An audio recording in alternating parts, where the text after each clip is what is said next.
Something I often recommend to clients is to place a see-through cocoon around you when you are in contact with people who either are in trouble or who want to cause trouble for you. For example, ex-spouses or challenging fellow employees. Yes, the cocoon is only in your imagination, but think about this.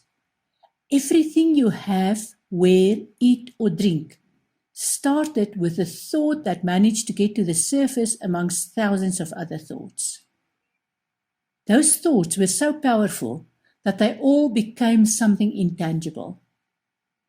Now imagine placing a cocoon around yourself in your thoughts. That imaginary cocoon is as strong as any tangible cocoon, and it's yours, and you decide who to allow in.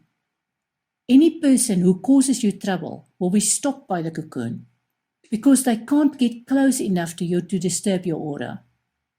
Yes, you may be aware of their frustration, but you will see rather than feel their frustration and anger, and you'll be able to detach yourself from them.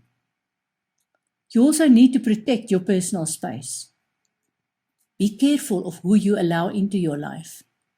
Again, it's not about being better than other people, but about being aware that you are different.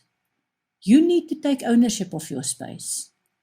Where people drag you down or put you on guilt trips or bring verbal or physical violence into your space, ask yourself how you benefit from their presence.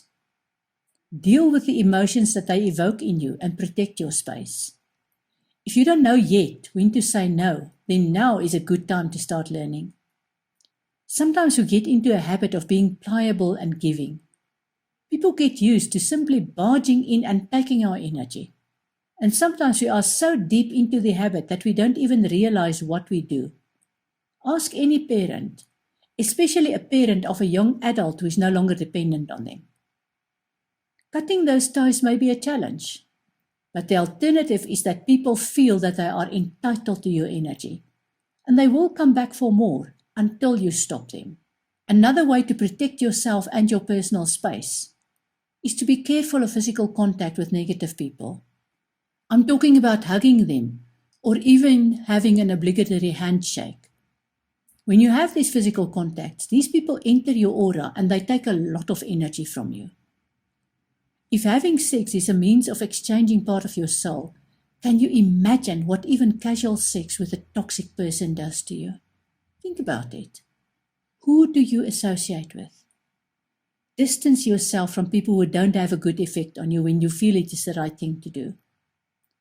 And you don't need to now become rude and objectionable and tell the world how spiritual you've become.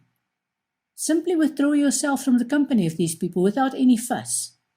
They will soon find other sources of energy. You're now aware of how powerful thoughts are, and that includes every thought that comes from you. Be aware of what you think and watch your thoughts.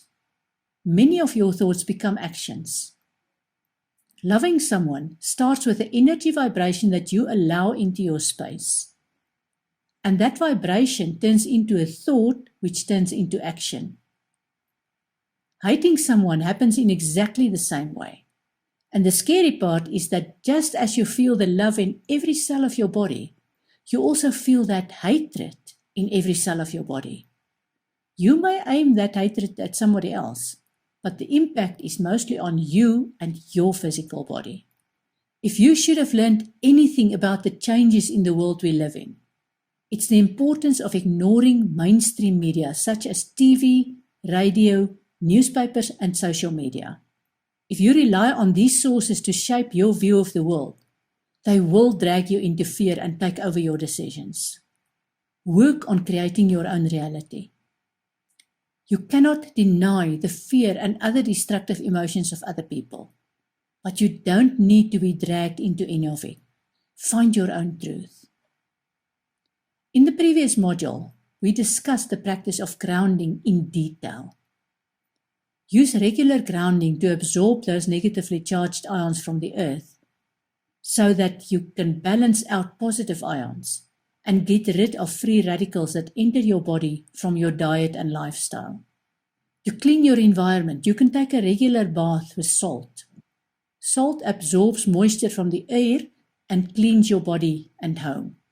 Sprinkle coarse salt at the entrances to your house and set the intention to only bring energy that resonates with you across the doorsteps. You're now aware of the meaning of "it resonates with me" as I explained in Module 3. We'll discuss chakras and how you use them daily in another module in detail. You will learn how your aura layers relate to each chakra. Your aura relays details to your chakras and add to your discernment, so you are in a better position to feel what is right for you and what is not.